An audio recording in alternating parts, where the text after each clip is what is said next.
Di London Utara, Bishop Avenue, kami faham bahawa pemimpin agung baharu, Mujtaba Khamenei, memiliki beberapa hartanah. Bayangkan melaungkan hancur Israel di Tehran, tetapi diam-diam memiliki apartemen mewah bersebelahan kedutaan Israel di London. Kedengaran pelik, tapi inilah realiti bagi Mujtaba Khamenei, anak bekas pemimpin agung Iran. Ini bukan sekadar hipokrasi atau tokok tambah. Ia dedah berbilion dolar Iran dicuri untuk bina empayar global, sedangkan rakyat Iran bergelut sara hidup. Hari ini kita akan dedahkan bagaimana Mujtaba membina empayar hartanah rahsia bernilai lebih 3 bilion dolar mengikut beberapa anggaran. Kita akan ikuti garis masa, kupas skim-skim tersebut dan dedahkan kos kemanusiaan di Iran. Siapa sebenarnya Mujtaba Khamenei? Dan bagaimana ulama pendiam ini boleh jadi taikun hartanah global? Dilahirkan di Tehran pada 1969. Beliau anak kedua Ali Khamenei yang memerintah Iran dari 1989 hingga meninggal dunia pada 2026. Mujtaba berbeza daripada pewaris politik lain, mengelak kamera, tidak pernah ditemu bual dan merahsiakan hidupnya. Selama bertahun-tahun, kebanyakan rakyat Iran hanya mengenalinya sebagai anak misteri kepada pemimpin agung. Di luar Iran, namanya hampir tidak dikenali. Namun, bisikan tentang pengaruhnya tidak pernah berhenti. Ramai pemerintah Iran, termasuk Mujtaba, belajar di sekolah agama yang merupakan pusat kuasa, bukan sekadar tempat berdoa. Belajar menjalin hubungan jangka panjang dengan ulama, ahli politik dan pegawai keselamatan, membentuk rejim Islam. Masa Mujtaba di sekolah agama memberinya akses kepada rangkaian yang meluas hingga ke Kor Pengawal Revolusi Islam, IRGC. IRGC bukan sekadar satu pasukan tentera. Ia adalah sebuah empayar perniagaan. Ia menjalankan syarikat pembinaan, telekomunikasi, perkapalan, projek tenaga, kawal laluan penyeludupan dan miliki bank. Mendapat sokongan pengawal bermakna mendapat akses kepada wang, perlindungan dan pengaruh. Penganalisis percaya Mujtaba telah membina hubungan kukuh dengan komanda-komanda kanan IRGC. Ini memberinya kelebihan luar bilik darjah. Menjelang akhir 2000-an, Mujtaba dilihat sebagai penggerak tersembunyi. Semasa Gerakan Hijau 2009, ketika jutaan rakyat Iran membantah pilihan raya yang dipertikaikan, laporan berkata beliau membantu menyelaras tindakan keras itu. Beribu orang ditangkap, pemberontakan berjaya dipatahkan. Walaupun peranannya tidak disahkan, orang dalam percaya beliau mengatur segalanya dari belakang tabir. Pada usia 56 tahun, Mujtaba Khamenei dikenali sebagai berhaluan keras dan penuh kerahsiaan. Amerika Syarikat mengenakan sekatan ke atas beliau pada 2019 kerana pelanggaran hak asasi manusia terhadap penunjuk perasaan. Beliau jarang muncul di khalayak dan selepas bapanya meninggal dunia akibat serangan tepat, beliau terus bersembunyi. Pada mulanya, tersebar kabar angin beliau cedera dalam letupan itu. Dalam beberapa hari, Majlis Pakar dengan ikrar taat setia IRGC melantik beliau sebagai pemimpin agung baharu. Untuk memahami bagaimana perkara ini berlaku, kita perlu melihat kepada serangan itu sendiri. Pada 28 Februari, jet Amerika Syarikat dan Israel melancarkan serangan pembukaan Perang Ramadan. Sasaran mereka ialah kawasan kediaman Ali Khamenei di utara Tehran. Serangan itu amat dahsyat dan Ali Khamenei terbunuh serta-merta. Ini termasuk beberapa sekutu rapat, Komander IRGC Amir Nasir Zadeh dan Muhammad Pakpur. Laporan menyebut keluarga besar Mujtaba turut terperangkap dalam letupan. Media rasmi Iran menangguhkan pengesahan beberapa hari akibat tahap bencana. Akhirnya, mereka mengakui bahawa pemimpin agung telah meninggal dunia. Sudah tentu, serangan itu mencetuskan kekosongan kuasa secara tiba-tiba. Kepimpinan Iran lumpuh dalam satu malam. IRGC, walaupun tergugat tetapi masih utuh, bertindak pantas untuk mengelakkan kekacauan. Mujtaba tetap satu-satunya pewaris layak, walaupun ada kabar angin kecederaan. Dia mempunyai salsilah darah, latihan ulama dan yang paling penting, kepercayaan pengawal. Dalam beberapa jam, komander berkumpul dan menyifatkan pelantikannya sebagai penentangan terhadap ISIS dan Israel. Pada 9 Mac, Majlis Pakar bersidang dalam kecemasan. Badan Ulama Kanan memilih pemimpin tertinggi, membahaskan calon secara teori. Tetapi IRGC sangat berpengaruh dalam praktiknya. Mujtaba dinamakan pemimpin tertinggi dengan sokongan pengawal revolusi. Keputusan itu diumumkan sebagai tanda perpaduan.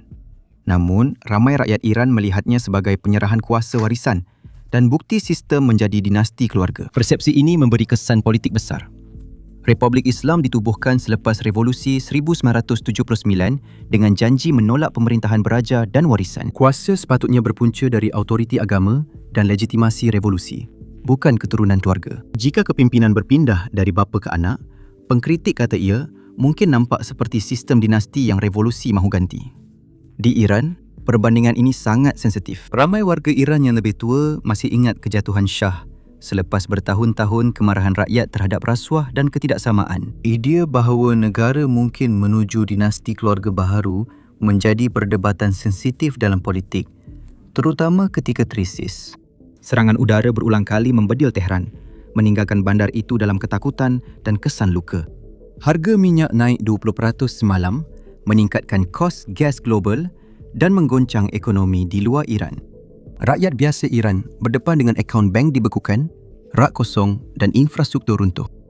Keluarga berlindung di bawah tanah ketika peluru berpandu menderu di atas, sementara elit senyap-senyap memindahkan kekayaan keluar negara. Kebisuan Mujtaba menambah ketidakpastian. Orang ramai tertanya-tanya, sama ada dia cedera dalam serangan yang membunuh bapanya, sama ada dia sedang berkabung secara peribadi atau dia sekadar enggan muncul di khalayak ramai. Setiap persoalan yang tidak terjawab menambah lagi spekulasi. Dan di sebuah negara yang sudah pun berada dalam keadaan tegang, kesunyian itu lebih lantang daripada apa-apa ucapan yang mungkin dia berikan. Dan tepat di tengah-tengah krisis itu, besarnya kekayaan tersembunyi Mujtaba menjadi sesuatu yang mustahil untuk diabaikan. Ini lebih ketara apabila anda melihat bagaimana ia dibina secara terang-terangan di luar negara. Ironinya sangat jelas.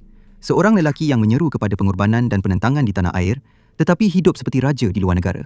Selama bertahun-tahun, para penyiasat telah menjejaki hartanah mewah di seluruh dunia. Semuanya disembunyikan di sebalik syarikat luar pesisir yang berkaitan dengan rangkaiannya. Empayarnya dinilai berbilion oleh setengah pihak, sangat berbeza dengan kesusahan harian rakyat Iran. Kemunafikan itu jelas kelihatan. Sekali lagi, pemimpin yang sama yang melaungkan penentangan dari bunker di Tehran memiliki apartmen di kawasan utama London. Menurut sumber yang biasa dengan aktiviti ekonomi pengawal revolusi, sekitar 1.5 bilion dolar telah dipindahkan keluar dari Iran dalam 48 jam lalu, bukan melalui bank, tetapi melalui kripto ke destinasi jelas, Dubai. Menariknya, London tidak menjadi sebahagian daripada kisah Mujtaba Khamenei secara kebetulan. Selama bertahun-tahun, London secara senyap-senyap telah menjadi salah satu pusat penyimpanan kekayaan asing terbesar di dunia. Penyiasat menanggapnya pusat pengubahan wang haram global elit politik. Oligarki dari Rusia, pegawai dari Asia Tengah dan taikun perniagaan dari Timur Tengah semuanya telah melaburkan wang ke dalam pasaran hartanah di bandar ini. Tarikannya mudah. Undang-undang hartanah membenarkan syarikat luar negara membeli rumah tanpa mendedahkan pemilik sebenar. Ini bermakna sebuah syarikat kosong dari Caribbean boleh membeli sebuah rumah agam di London dan individu di sebalik syarikat itu akan kekal tersembunyi. Kelompongan undang-undang menyebabkan sebahagian bandar dipenuhi rumah agam kosong milik syarikat korporat tanpa nama. Apabila penyiasat mula meneliti hartanah yang dikaitkan dengan Mujtaba Khamenei, mereka menyedari rangkaiannya menggunakan sistem yang sama. Perbezaannya ialah simbolisme politik. Mereka ini bukan sekadar pelabur asing. Ini adalah keluarga salah seorang pemimpin anti-barat yang paling lantang di dunia secara senyap-senyap menyimpan kekayaan di tengah-tengah Britain. Jejak Mujtaba luar biasa kerana ia disembunyikan dengan teliti. Tiada hartanah didaftarkan atas namanya. Sebaliknya, mereka bergerak melalui lapisan-lapisan syarikat yang ditubuhkan di hub kerahsiaan luar pesisir seperti Cyprus dan Isle of Man. Di atas kertas, syarikat-syarikat ini kelihatan tidak berkaitan. Pada hakikatnya, mereka membentuk satu rantaian yang menjadikannya hampir mustahil untuk mengetahui siapa sebenarnya di sebalik pembelian tersebut. Struktur ini membolehkan Mujtaba mengawal aset bernilai tinggi sambil kekal tidak kelihatan dalam rekod rasmi. Disebabkan kerahsiaan itu, satu nama sering timbul, iaitu perantara yang dipercayai. Ahli perniagaan Iran, Ali Ansadi, kerap disebut dalam dokumen hartanah, pemfailan korporat dan transaksi kewangan. Dia mengurus sisi urus niaga yang ketara, menandatangani dokumen, mengendalikan syarikat dan menjadi pemilik sah beberapa aset. Penyiasat percaya Mujtaba adalah penguasa sebenar di sebalik rangkaian itu, dengan susunan ini sebagai penampan. Jika ada persoalan, dokumen akan menunjuk kepada orang lain. London jelas menunjukkan keberanian empayar ini kini. Penyiasat menunjukkan dua pangsapuri mewah di Kensington Palace Gardens, antara jalan paling eksklusif di bandar. Ia hanya 50 meter dari kedutaan Israel, menghadap dari tingkat 6 dan 7. Dibeli pada 2014 dan 2016 dengan harga gabungan 35 juta pound, kini nilainya lebih 50 juta. Lokasi ini menimbulkan kebimbangan keselamatan. Ini selepas penahanan individu didakwa ejen Iran di Britain yang dituduh merancang serangan berhampiran. Lokasi itu menimbulkan persoalan. Namun apartmen itu hanya sebahagian kecil pegangan di London. Rangkaian itu berkait dengan lebih sedozen hartanah di bandar, termasuk sekurang-kurangnya 11 rumah agam di Bishops Avenue, dikenali sebagai Billionaires Row. Banyak daripada rumah ini terbiar kosong di sebalik pagar tinggi, melambangkan kekayaan tersembunyi.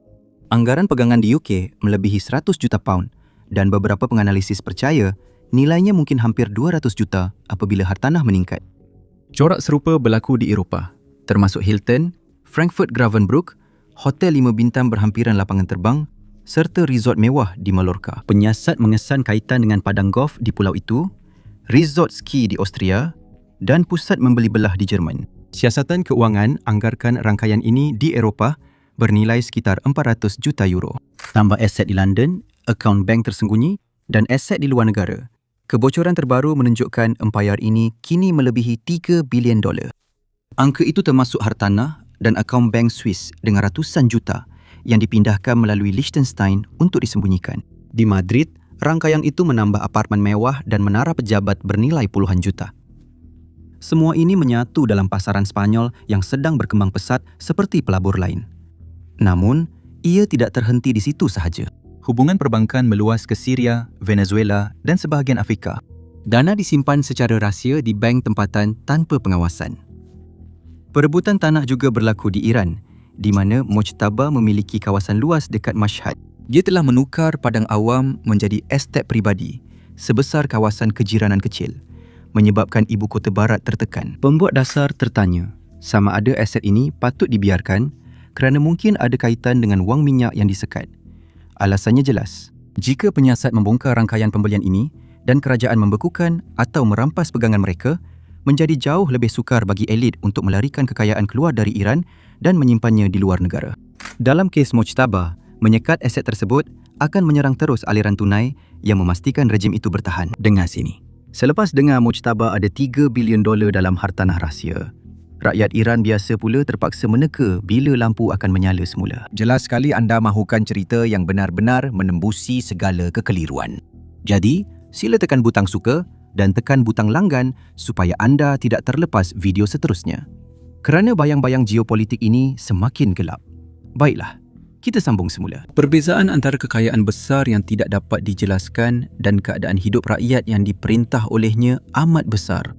Ya, jurang antara kekayaan Mojtaba di luar negara dan kehidupan di dalam Iran hampir tidak boleh menjadi lebih luas lagi. Keluarga di tanah air hadapi inflasi tinggi, simpanan beku dan kekurangan berterusan. Sementara itu, lelaki di puncak kuasa bergerak antara villa di Dubai, resort di Mallorca dan hotel di Frankfurt. Ini bukan hanya kekayaan. Ia adalah kekayaan yang disimpan di beberapa pasaran paling eksklusif, jauh daripada kesusahan harian yang dihadapi oleh rakyat yang dia perintah.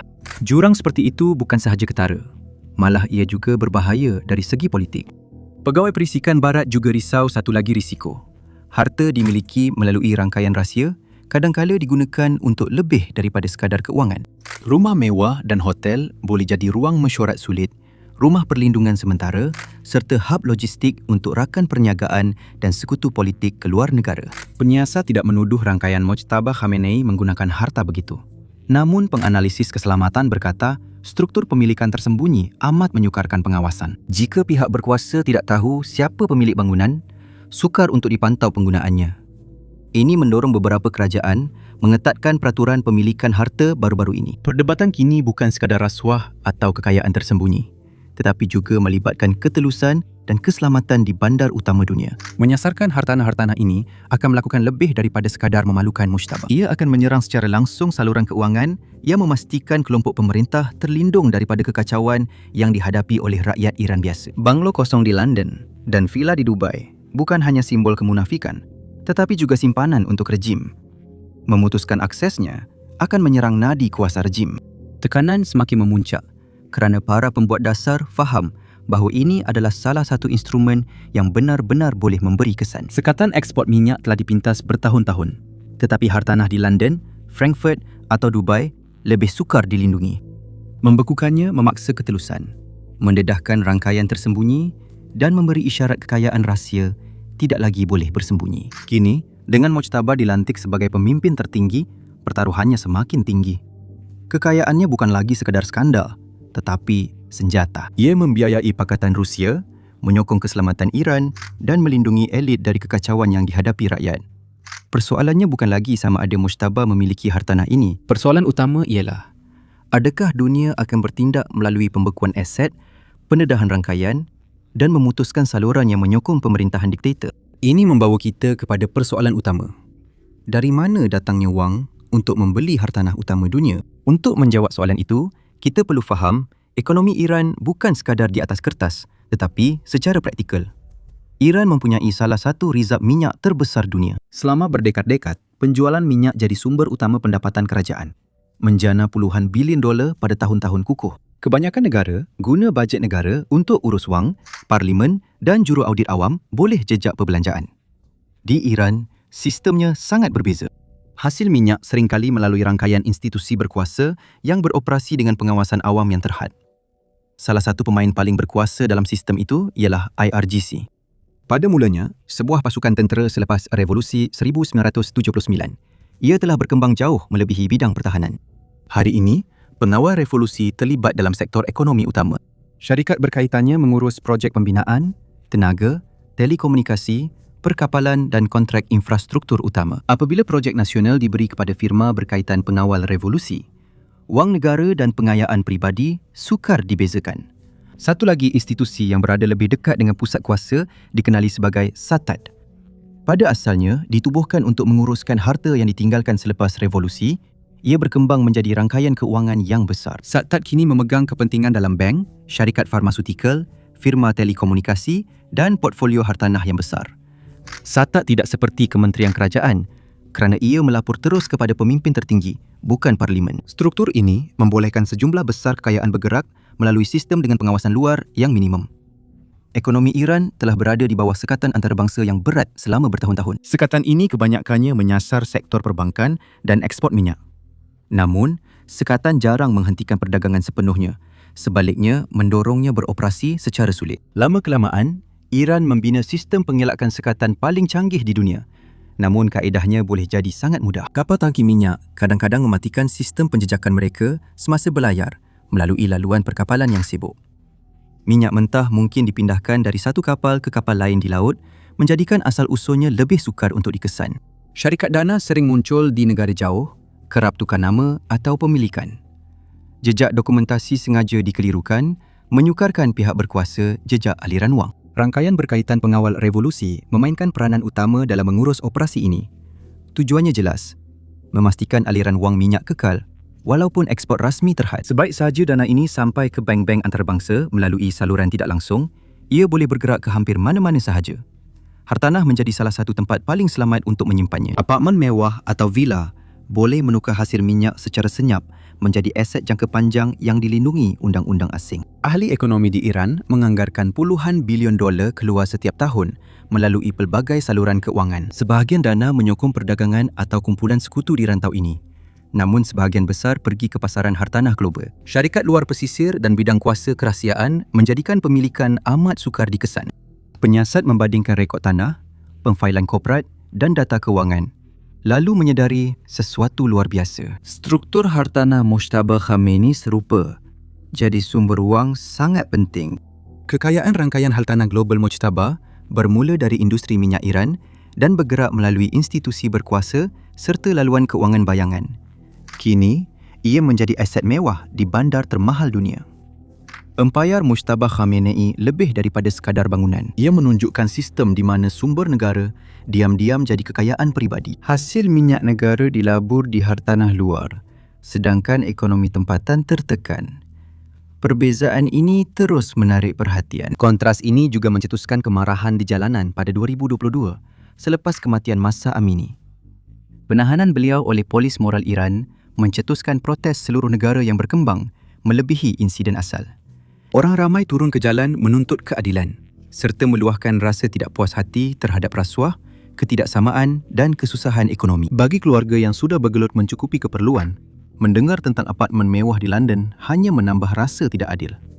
Pada 2026, ketegangan memuncak. Selepas beberapa minggu protes tempatan pada awal tahun, konflik di rantau itu menyebabkan serangan udara dan kekacauan. Ini menyasarkan kemudahan IRGC dan melemahkan ekonomi yang menyokongnya. Iran membalas dengan menyerang infrastruktur tenaga di Teluk. Harga minyak mentah melonjak, kira-kira 25% dalam beberapa hari. Pemandu dari Johannesburg hingga ke bandaraya New York terkejut dengan harga minyak, menandakan ketidakstabilan Iran memberi kesan global. Di dalam negara, tekanan ekonomi semakin meningkat. Bank-bank telah mengehadkan pengeluaran, rak-rak separuh kosong dan inflasi telah menyebabkan barangan asas pun terasa sukar untuk dimiliki. Gangguan elektrik hingga 8 jam sehari di banyak bandar menyebabkan keluarga duduk dalam gelap.